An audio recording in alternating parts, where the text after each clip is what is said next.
신명기 28장 58절부터 68절 말씀 마음을 집중하시고 함께 읽어보십니다. 네가 만일 이 책에 기록한 이 율법의 모든 말씀을 지켜 행하지 아니하고 네 하나님 여호와라 하는 영화롭고 두려운 이름을 경외하지 아니하면 여호와께서 내 재앙과 내 자손의 재앙을 극렬하게 하시리니 그 재앙이 크고 오래고 그 질병이 중하고 오래일 것이라. 여호와께서 네가 두려워하던 애굽의 모든 질병을 내게로 가져다가 내 몸에 들어붙게 하실 것이며 또 이 율법책에 기록하지 아니한 모든 질병과 모든 재앙을 네가 멸망하기까지 여호와께서 내게 내리실 것이니 너희가 하늘의 별같이 많을지라도 내 하나님 여호와의 말씀을 청종하지 아니하므로 남는 자가 얼마 되지 못할 것이라.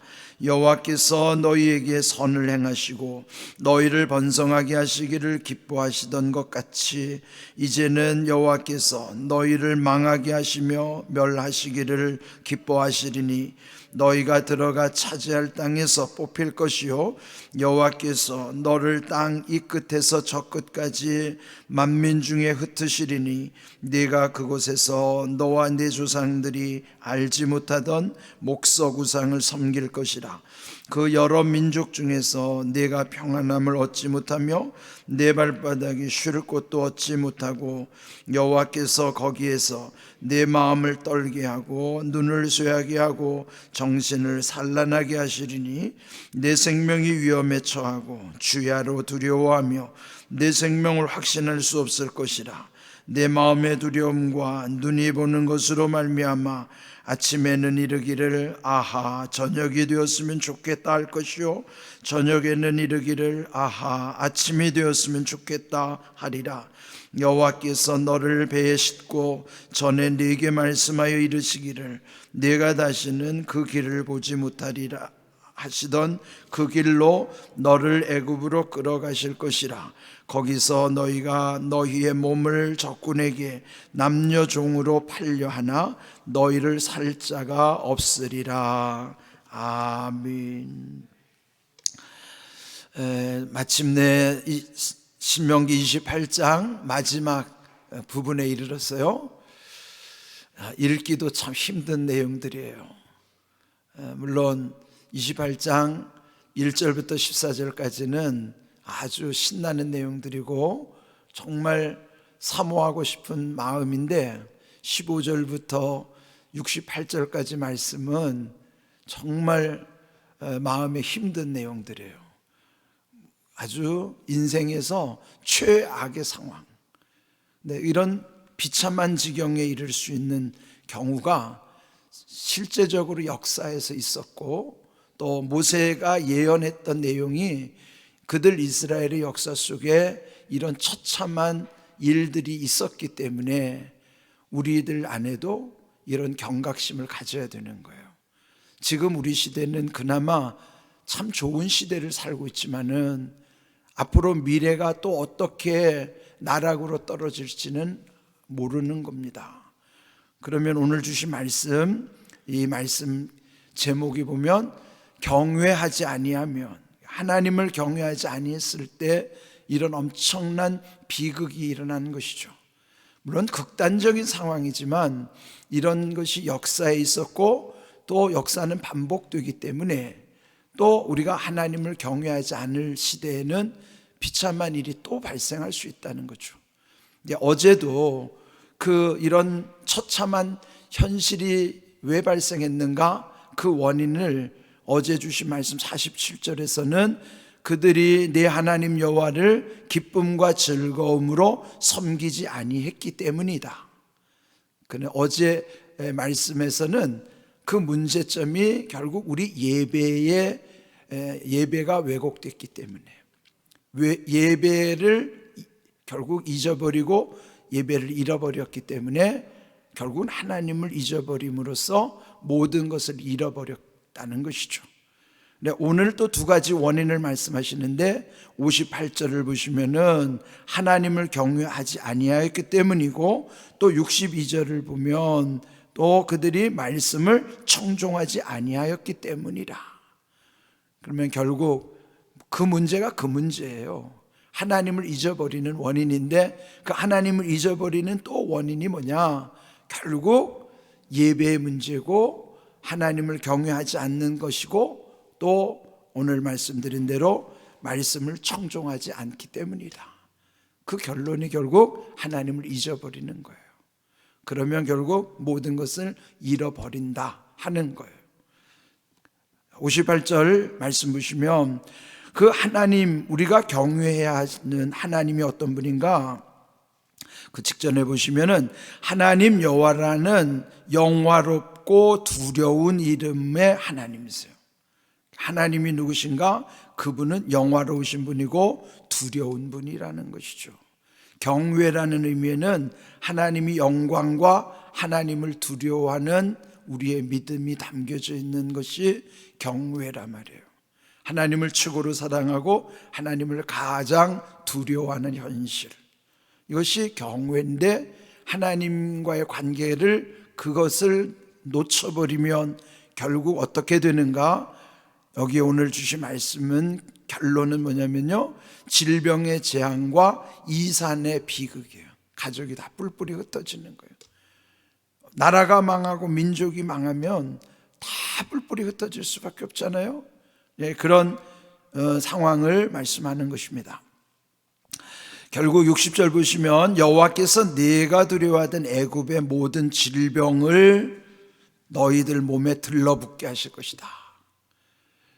그들이 애굽에서 나왔을 때는 출애굽기 15장에 보면 너희가 말씀대로 순종할 때에는 애굽에 내렸던 모든 병 중에 하나도 너희에게 내리지 않겠다. 여호와는 치료하시는 하나님이시다. 그걸 말씀하셨는데, 치료하시는 하나님의 은혜를 거두어 버리면은 애굽에 내렸던 재앙, 거기에 그 모든 질병들이 다 너희들에게 들러붙을 것이라는 거예요. 그러니까 여러분, 이 병이라는 것이, 물론 우리의 병이라는 것이 다 죄 때문에 오는 것은 아니지만 죄로 인하여 오는 병은 심각하다는 걸 알아야 돼요. 그는 이 죄로 인한 병은요, 이거는 정말 치료도 불가한 거예요.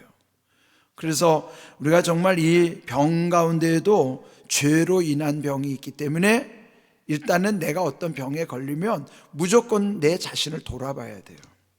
비록 죄로 인한 병이 아닐지라도 나는 모르기 때문에, 혹시 이 질병이, 이 병이 죄로 인한 병일 수도 있기 때문에, 또 그럴 확률이 많아요. 그렇기 때문에 먼저 하나님께 돌이켜 회개하는 것이 중요합니다. 그래서 오늘 여기 주신 말씀, 그 애굽에서 모든 내렸던 질병이 들러붙는데 61절 보면은 또 이 율법책에 기록하지 아니한 모든 질병과 모든 재앙까지도 너희가 멸망할 때까지 계속된다는 거예요. 그러니까 하나님이 한번 이렇게 망하게 하시면요, 그러면 이제 그 다시 회복하기가 참 힘든 것이죠. 그런데 62절, 이렇게 되는 것은 옛적 아브라함에게 약속하셨던 바 하늘의 별같이 많을지라도, 그렇죠? 약속하셨잖아요. 너희가 하늘의 무별을 셀 수 없는 것처럼 너희 민족이 그렇게 될 것이다.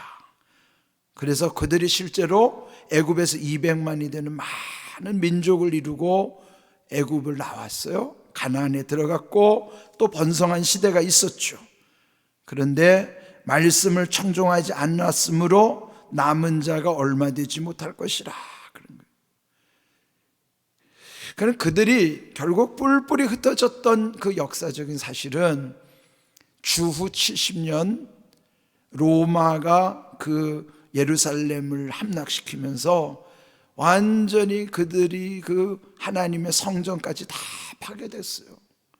그때부터 이스라엘 민족은 전 세계에 흩어지고, 그때 디아스포라 유대인들이 전 세계에서 나라 잃은 서름 가운데 살아갔던 것입니다. 그 최악이 여러분 잘 아는 대로 2차 세계대전 때 히틀러가 유대인들을 무려 600만 명을 학살한 거예요. 그들의 70명 야곱의 한 가족이, 한 가문이 애굽에서 200만을 이루었는데, 그리고 가나안에서 번성했는데 전 세계에 뿔뿔이 흩어져서 결국 600만 명이 그 나치 정권 하에서 무참히 학살당했어요. 이게 멀리 거기에만 있는 게 아니에요. 우리 가까운 북쪽 땅에도요, 사실 이 6.25 전쟁을 치르면서 우리나라가 그 희생된 사람이요, 사망자가 300만 명이 넘습니다. 그런데 1990년대 이후에 북한의 소위 말하면 고난의 행군 시절에 극심한 거기 기근으로 인해서 그때 죽은 숫자도요, 밝혀지지 않았지만 비공식적으로 300만 명이 굶어 죽었다고 하는 거예요. 저도 몰랐는데 그 조선일보의 그 조갑재 씨가 그쪽으로 아주 밝거든요.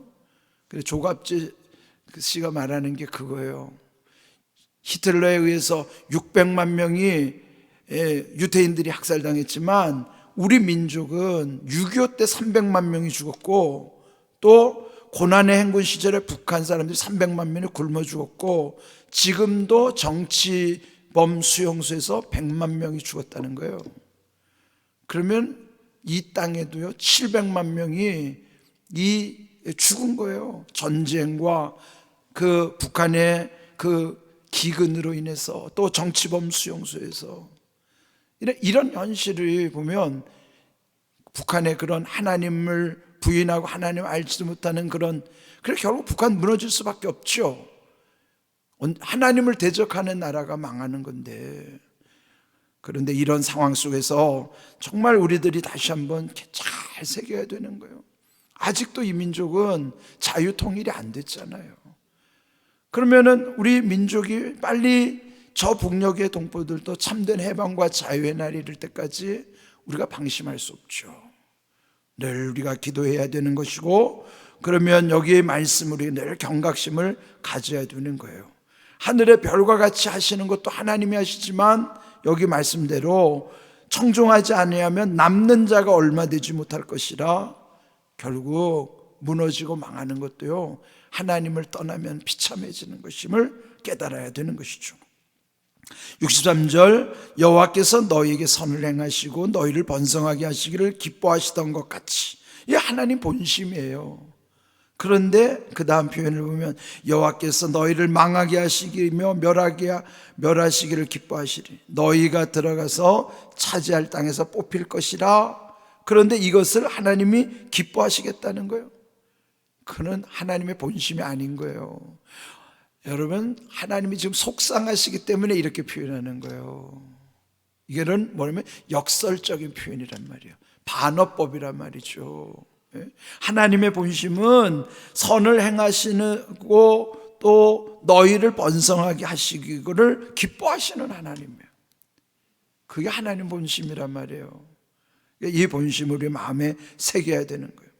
또 65절, 하나님이 이렇게 무너뜨리면 결국 65절 셋째 줄 끝에 보면은 내 마음을 떨게 하고 눈을 쇠하게 하고 정신을 산란하게 하실 것이니 생명이 위험에 처하고 주야로 두려워하며 내 생명을 확신할 수 없을 것이라.